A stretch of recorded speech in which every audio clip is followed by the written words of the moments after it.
tulisan. Ustaz, saya sudah mengajak dan mengingatkan suami untuk beribadah, tapi sudah 26 tahun berumah tangga seperti ini, suami masih enggan beribadah. Apakah boleh saya mendiamkannya? Tujuannya untuk memberi pelajaran, saya mau ibadah sendiri aja, mau ibadah sendiri saja. Baik, ini dari ibu, Dian. Mungkin juga mewakili pertanyaan yang serupa dari orang-orang yang lain, atau mungkin ada terbalik situasinya, ada suaminya, ada orang tua dengan anaknya dan sebagainya. Pertama begini, Quran surah ke-16 ayat 125. Quran surah ke-16 ayat 125.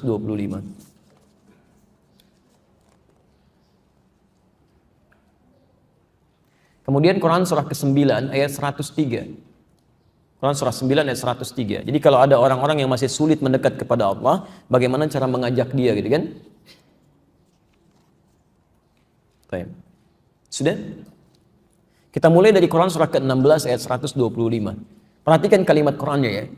Kalau ada orang-orang yang belum mendekat kepada jalan Allah, belum baik dalam kehidupannya, maka perintah Qurannya, ud'u ila sabili rabbika bil hikmah. Ajaklah setiap orang ke jalan Tuhanmu itu dengan hikmah. Masya Allah. Ternyata nasihat itu nomor 2, Pak, Bu. Seringkali orang ingin meluruskan orang lain, itu lebih mendahulukan nasihat. Padahal urutannya nomor 2. Wal mau'izatil hasanah. Baru mau'izah hasanah, nasihat yang kedua. Berdebat itu yang ketiga. Awas, hati-hati itu ya. Ada orang yang ingin mengajak, sudah ngajak debat duluan, itu sudah salah. Keluar dari manhaj. Pertama hikmah. Hikmah itu bahasa paling mudahnya kesesuaian antara sifat ajakan dengan objek yang diajak. Kesesuaian antara sifat ajakan dengan objek yang diajak. Jadi misal begini, ibu istri gitu kan, ingin mengajak kepada suami kebaikan. Nah, begitu ibu ingin mengajak, ibu harus lihat dulu. Ya, pertama, sifat suami seperti apa? Yang kira-kira kalau menerima sesuatu mudah untuk mendapatkan itu. Ya. Misal, kita mulai dari sifat dulu ya, sifat kedudukan. Baik, di rumah tangga oleh Quran disebutkan, di Quran surah keempat ayat 34. Suami itu sebagai pemimpin. Ar-rijalu qawwamuna 'alan nisa. Baik, sifat pemimpin apa Bu yang paling dominan? Apalagi perintah, Bapak mau ngasih lagi yang lain, masukkan. Sifat pemimpin yang paling dominan itu tidak mau dipimpin. Ya. Sifat yang paling dominan tidak mau dipimpin. Makanya pemimpin itu sulit menerima saran, tapi mudah menerima masukan. Karena saran itu dari yang paling tinggi. Kadang-kadang di sini suka ada miss gitu. Ketika ada istri ingin meluruskan suami pada yang salah, tiba-tiba menjadi pemimpin. Serupa kalimatnya sama. Itu nanti jiwa kepemimpinannya tidak akan bisa menerima itu. Susah. Ya. Suami sholat, pernah terjadi Bu, ini di Bekasi saya ceritakan, ini nyata kisahnya, saya mengalami sendiri yang cerita. Ini suami pulang Bu, dari sejak bekerja, capek dia, kemudian belum sholat isya, di rumah datang sholat isya. Begitu turun sholat isya, ya, yang tidak, sami Allahu liman hamidah, dia sujud, mendahulukan lututnya, turun.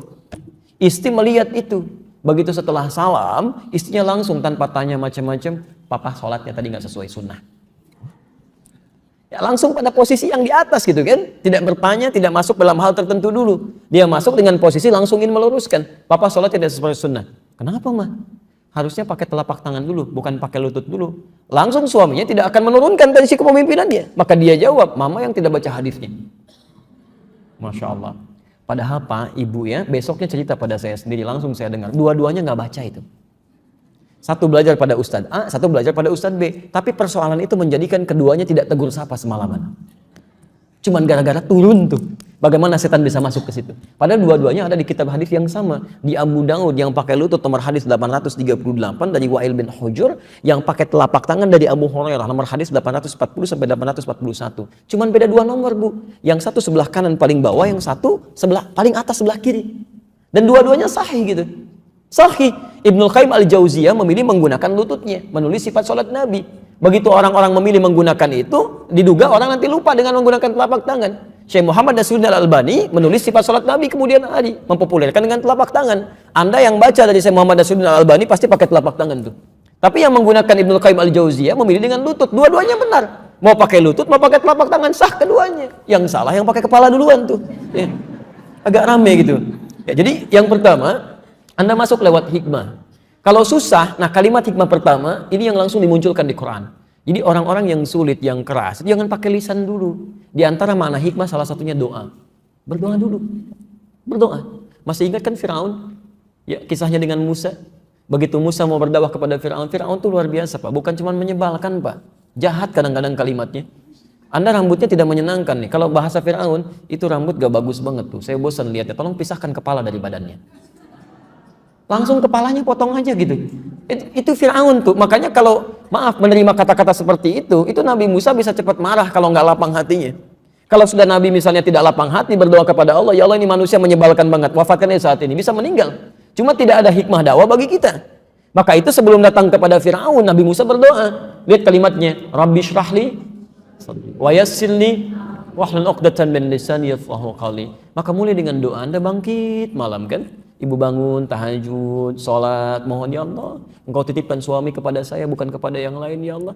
Ya, ada niat-niat kebaikan di situ, mohonkan, minta dengan baik, insya Allah akan ada perubahan, pelan-pelan. Lu tampilkan dalam bentuk akhlak sehingga dia bertanya, ini dari mana sih saya belajar seperti ini? Pelan-pelan dia berubah. Demi Allah saya katakan ketika langkah ini diikuti, masya Allah, banyak yang sudah berubah.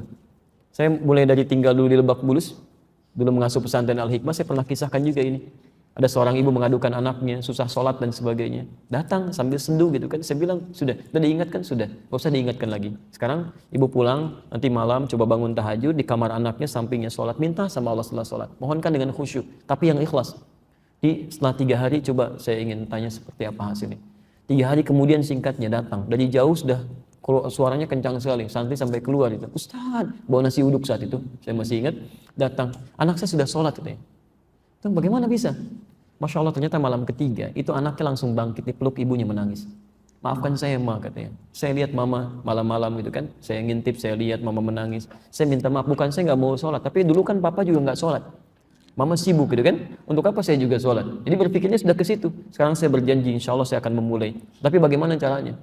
Ya ibunya datang lagi, hubungi santri kami. Kemudian di situ kita tugaskan seorang membimbing. Demi Allah saya katakan sampai hari ini bukan cuma dia bagus dalam sholatnya. Dia mulai menghafal Quran.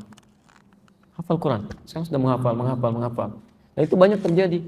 Saya mengajar, tiba-tiba qadar Allah ada seorang berubah gitu kan. Dengan izin Allah Subhanahu wa taala, bukan karena peran kita. Dia lebih baik, orang tuanya marah. Kamu kenapa bisa seperti ini? Siapa yang membuat kamu begini? Kalau kamu tidak mampu, kasih tahu apa saya perlu turun tangan kan? Bukan cuma tangannya, kakinya juga turun kadang-kadang ya, lisannya juga bicara macam-macam. Apa yang terjadi? Dia datang, saya bilang, "Enggak usah khawatir" gitu kan. Ya, sikapi dengan baik, bermohon kepada Allah, nanti akan dikasih peluang. Sekarang kamu cuma tampilkan kebaikan seperti Rasul menuntun kita. Ya, berbakti kepada orang tua, tampilkan kebaikan, rawat dia. Ternyata ketika diniatkan, Allah kasih sakit ibunya, Bu. Kasih jalan. Begitu muncul momentumnya, Allahu Akbar. Dia nggak pikir panjang lagi. Dia carikan rumah sakit terbaik. Dia angkat ibunya. Di balik tugasnya yang sangat padat, dia temani. Dia lihat tidak ada saudara yang lain kecuali dia saja.